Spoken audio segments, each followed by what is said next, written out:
Hello friends and welcome back in my YouTube channel biology with Neha ma'am. तो आज के इस वीडियो में हम इकाइनोडर्मिटा के जनरल कैरेक्टर से 10 क्वेश्चन देखेंगे। फिर 11 क्वेश्चन देखेंगे इकाइनोडर्मिटा के क्लासिफिकेशन से, क्योंकि इसका क्लासिफिकेशन क्या है बहुत ही इंपॉर्टेंट है। इसमें अलग अलग तरह के नाम है, अलग अलग तरह की जीवों को अलग अलग क्लास में रखा गया है। हर क्लास की जीव, हर क्लास का कैरेक्टर क्या है इंपॉर्टेंट है।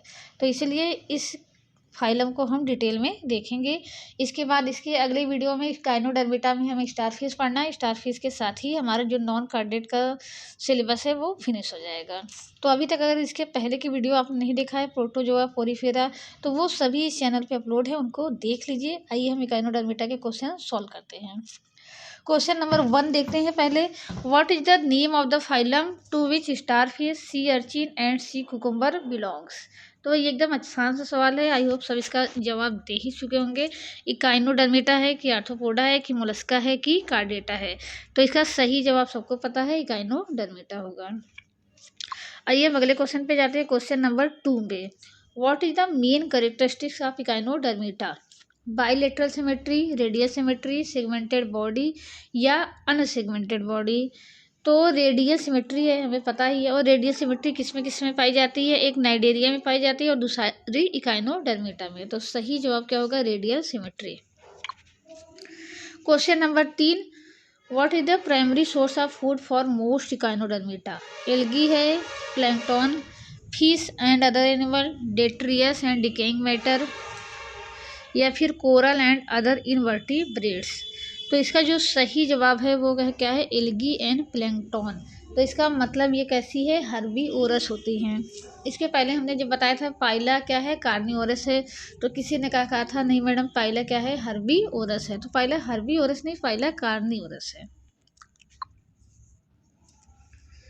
Question number 4, what is the scientific name of star fish. तो स्टार फिश हम कहते तो हैं, लेकिन उसका साइंटिफिक नेम क्या है? क्योंकि ये फिश तो है नहीं। और इसका जो साइंटिफिक नेम है वो क्या है? स्ट्रियास है कि काइनस है कि होलोथ्यूरिया है कि अफ्यूरा है। तो ये चारों जो इंडिविजुअल हैं, ये चारों ही नेम इंपॉर्टेंट है और ये चारों ही 4 अलग अलग क्लास के हैं। तो वो चारों क्लास भी इंपॉर्टेंट है, उनके करेक्टर भी। तो स्टारफिश जो नाम दिया गया है वो किसको दिया गया? एस्ट्रियास को। इसके अलावा इसमें एक पेंटासिरोस भी आता है, उसको भी हम स्टारफिश कहते हैं। Question number 5, what is the main component of the skeleton of echinodermata. Calcium carbonate, silica, chitin या केराटिन। तो सही जवाब है कैल्शियम कार्बोनेट। इनका जो स्केलेटन होता है कैल्शियम कार्बोनेट का बना होता है। वैसे देखा जाए तो इसमें हर एक चीज़ क्या होता है? लेस डेवलप होता है। चाहे वो इनका स्केलेटल सिस्टम हो, चाहे रेस्पिरेटरी सिस्टम हो, चाहे स्केटरी सिस्टम हो, सर्कुलेटरी सिस्टम हो, नर्वस सिस्टम हो। बस इसमें डाइजेस्टिव सिस्टम क्या होता है? वो कंप्लीट होता है। कंप्लीट होने का मतलब है, डाइजेस्टिव सिस्टम कंप्लीट होने का मतलब है कि माउथ भी हो और एनस भी हो। तो डाइजेस्टिव सिस्टम ठीक ठाक है, बाकी कोई सिस्टम इसमें डेवलप नहीं होता है पूरी तरह से। What is the unique feature of the water vascular system of इकाइनोडर्मिटा।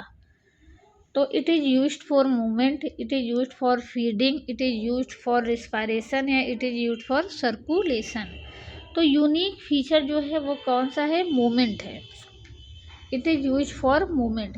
बाकी वाटर वेस्कुलर सिस्टम का रोल रिस्पायरेशन में भी है और एक्सक्रीशन में भी है, लेकिन मेन रोल किस में है? मूवमेंट में।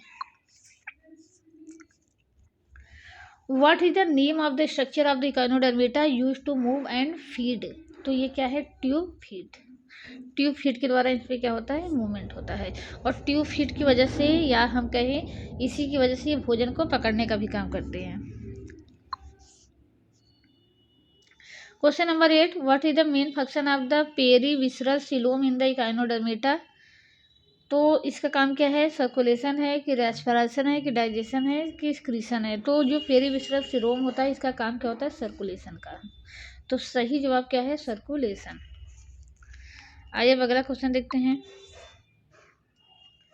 What is the name of the process by which echinodermata regenerates lost body parts. तो इससे क्या कहते हैं? इस प्रक्रिया को रीजनरेशन कहते हैं, नॉट रिप्रोडक्शन। तो इसका सही जवाब क्या होगा? रीजनरेशन। देखिए इसमें क्या होता है, आपको पता है कि स्टारफिश जो होती है उसमें क्या होती है? 5 भुजाएं होती हैं। तो तो इनकी 5 भुजाओं में से अगर कोई एक भुजा क्या हो जाती है, टूट जाती है, तो वो क्या हो जाती है, रीजनरेट हो जाती है। और इतना ही नहीं, अगर केवल एक भुजा भी बची हो और 4 भुजाएं क्या हो, कट गई हों, तो वो 4 भुजा भी क्या हो जाती है, रीजनरेट हो जाती है। यानी इनमें रीजनरेशन की पावर बहुत ही ज़्यादा होती है। Question number 10, what is not the name of the larval stage of echinodermata, यानी इकाइनोडर्मिटा का लार्वा इनमें से कौन सा नहीं है। तो बाइफिनेरिया लार्वा इसमें होता है, ब्रांकियोलेरिया भी होता है, ऑरिकुलेरिया भी होता है, लेकिन प्लेनुला नहीं होता। तो प्लेनुला लार्वा किस फाइलम का है, ये आप कमेंट करके बताइएगा। अब आते हैं क्लासिफिकेशन से। तो क्लासिफिकेशन देखिए इसका थोड़ा सा उलझाने वाला है। तो क्लासिफिकेशन के क्वेश्चन आप आसानी से कर सके, इसके लिए आइए क्लासिफिकेशन से जुड़े कुछ कॉमन फैक्ट जान लेते हैं। क्लासिफिकेशन के बारे में थोड़ी सा डिटेल में पढ़ लेते हैं। तो जो इकाइनोडर्मिटा है उसको 5 क्लास में बांटा गया है। यहाँ पर 4 क्लासों के नाम ऑलरेडी दिए गए हैं, एस्टिरॉइडिया, ऑफिरॉइडिया, इकेनोइडिया और होलोथुरोइडिया। ये 4 मेन क्लास हो गए। इसके अलावा एक और क्लास है क्रीनोइडिया। ये चारों जो है ये मूवेबल एनिमल होते हैं, यानी एक स्थान से दूसरे स्थान पे जा सकते हैं। बाकी जो क्रीनोइडिया है उसके जो एनिमल्स होते हैं वो एक ही जगह पर रहते हैं, मूव नहीं करते। हाँ, कभी कभी वो क्या होता है, एक स्टॉक के द्वारा किसी भी रॉक से जुड़े रहते हैं, लेकिन कभी कभी ऐसा होता है कि वो अपने आप को फ्री करके थोड़ी देर के लिए स्विम कर सकते हैं, लेकिन मेनली क्या होते हैं, वो सेसाइल होते हैं। अब एस्टिरॉइडिया में कौन आता है, इसमें एस्टेरियास आता है, जिसकी बॉडी जो होती है वो 5 भुजाओं में क्या होती है, डिवाइड होती है। तो इनका कॉमन नेम क्या होता है, स्टार फिश होता है या सी स्टार होता है। और इसके एग्जाम्पल क्या होते हैं, एस्टेरियास होता है और पेंटासिरॉस होता है। इसके बाद ऑफिरॉइडिया क्या होता है, ऑफिरॉइडिया जो होता है ये स्टीरॉइडिया की तरह ही होता है। इसमें भी शरीर जो होता है वो 5 भागों में डिवाइड होता है, लेकिन सॉरी आर्म जो होते हैं 5 होते हैं, लेकिन ये आर्म क्या होते हैं, बहुत पतले होते हैं, विप लाइक होते हैं, इस तरह से ऐसे होते हैं। तो इसमें सेंट्रल डिस्क क्या होता है, एकदम क्लियर होता है कि ये भाग जो है सेंट्रल डिस्क है।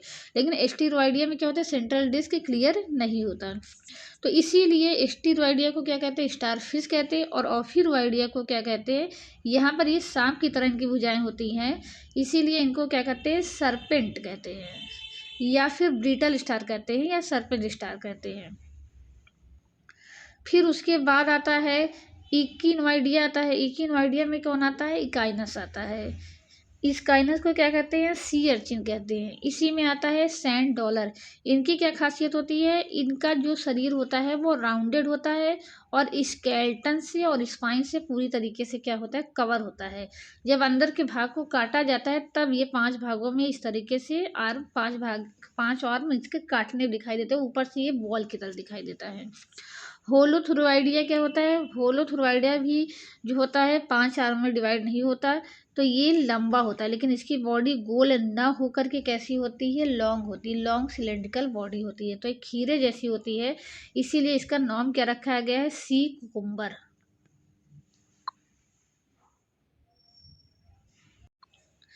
तो ये इस तरीके से इनके जनरल करेक्टर हो गए और एग्जाम्पल। इन्हें स्टोराइडिया में कौन आता है, स्ट्रियास आता है, और इनका कॉमन नाम क्या है, सी स्टार है या स्टार फिश है।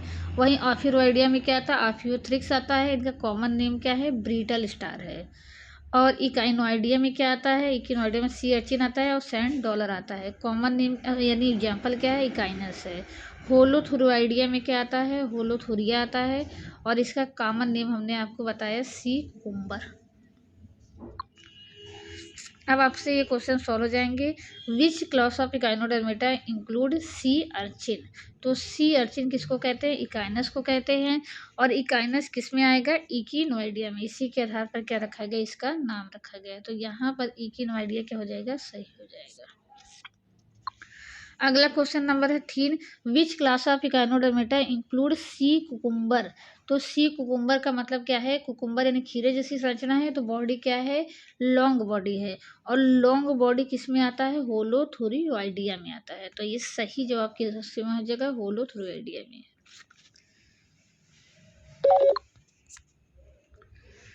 अब आते हैं विच of the following order of echinodermata include brittle star. तो ब्रिटल स्टार किस में आता है, किस ऑर्डर में आता है तो यह आता है आफिरोइडा में। तो सही जवाब हो जाएगा आफिरोइडा। और अगर वही क्लास पूछे हो तो आफिरोइडिया हो जाता है क्लास। ठीक है। Question number 5, which class of echinodermata is characterize by the presence of a water vascular system with tube feed? Asteroidea. ठीक है, यहाँ क्लास पूछा गया है। ठीक है, तो क्लास में एस्टीरॉयडिया आएगा, लास्ट में ई ए आएगा, ये ध्यान दीजिएगा। आफिरॉयडिया, इकिनॉयडिया। तो ये इसका सही आंसर हो जाएगा ऑल ऑफ द अबव, यानी सभी में पाया जाता है। Which of the following classes of Echinodermata is characterized by the presence of rounded body and movable spine? तो राउंडेड बॉडी किस में होता है? इकिनोइडिया में होता है। इकिनोइडिया यानी इसका कॉमन नेम क्या है? Sea urchin. और इसका उदाहरण क्या है? एकाइनस। तो एक बार आप एकाइनस को यूट्यूब पे सर्च करके या गूगल पे सर्च करके सी अर्चिन या एकाइनस डालेंगे, ऐसे राउंडेड बॉडी आएगा जिसमें ढेर सारे क्या लगे रहेंगे? स्पाइन लगे रहेंगे। Which class of echinodermata include sea biscuit? तो सी बिस्किट भी इकिनोइडिया में ही आता है। Which of the following order of echinodermata include sand dollar? तो सैंड डॉलर अभी हमने बताया था किस में आता है? इकिनोइडिया में आता है। इकिनोइडिया क्या है? क्लास है, लेकिन यहाँ पर क्या पूछा है? ऑर्डर पूछा है। तो ऑर्डर क्या हो जाएगा? क्लाइपिस्टेरॉइडा हो जाएगा। तो ऑर्डर में लास्ट में डी ए आएगा। अगला है which class of the echinodermata is characterize by the presence of a long cylindrical body and distinctive head?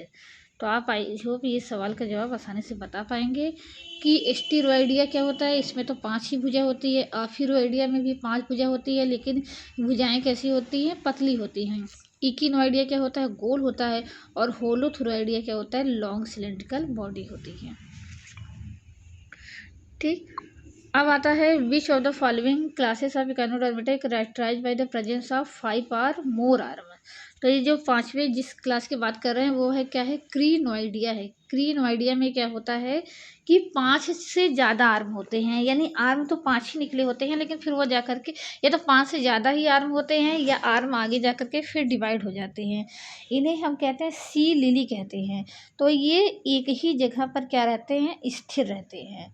तो आप सी लिली भी सर्च करके देखिएगा, ब्रिटल स्टार भी सर्च करके देखिएगा, सी अर्चिन और इसके अलावा स्टार फिश, ताकि इनका जब एक बार आप इमेज याद कर लेंगे तो ये चीज़ें आसानी से याद हो जाती हैं। तो ये है crinoidea. Which is not correctly matched? आप देखते हैं कौन नहीं है। आफियोथ्रिक्स किसका उदाहरण है? आफियोरोइडिया का, सही है। होलोथुरिया एग्जाम्पल है होलोथुरोइडिया का। पेंटासिरोस एग्जाम्पल है क्या है? एस्टीरॉयडिया का, ये भी सही है। और एंटीडोन ये इकिनोइडिया का नहीं है। इकिनोइडिया का उदाहरण कौन है? एकाइनस। और एंटीडोन किसका उदाहरण है? एंटीडोन जो उदाहरण है वो क्रीनोइडिया का उदाहरण है, जो यहाँ पर लिखा हुआ है। तो ये 5 क्लास हैं: ऑफिरोइडिया, होलोथुरोइडिया, एस्टीरॉयडिया, इकोनोइडिया और क्रीनोइडिया। ये 5 क्लास हैं और यहाँ पांचों के आपको एग्जाम्पल याद हो गए हैं। क्रीनोइडिया का याद कर लीजिएगा। क्रीनोइडिया का हो जाएगा एंटीडोन हो जाएगा, और इकिनोइडिया का क्या हो जाएगा? इकाइनस हो जाएगा। आफिरोइडिया को हम क्या कहते हैं? ब्रिटल स्टार कहते हैं। होलोथुरिया को कुकुम्बर, सी कुकुम्बर कहते हैं। एस्टेरॉयडिया को सी स्टार कहते हैं। और इकिनोइडिया को सी अर्चिन कहते हैं। इसी में सैंड डॉलर आता है। और क्रीनोइडिया को क्या कहते हैं? सी लिली कहते हैं। तो इस तरीके से इकाइनोडर्मेटा से जितने क्वेश्चन बन सकते थे उनको हमने सॉल्व कर लिया। वीडियो अगर अच्छा लगा हो तो इसे लाइक कर दीजिए और चैनल को सब्सक्राइब कर लीजिए। Thank you so much.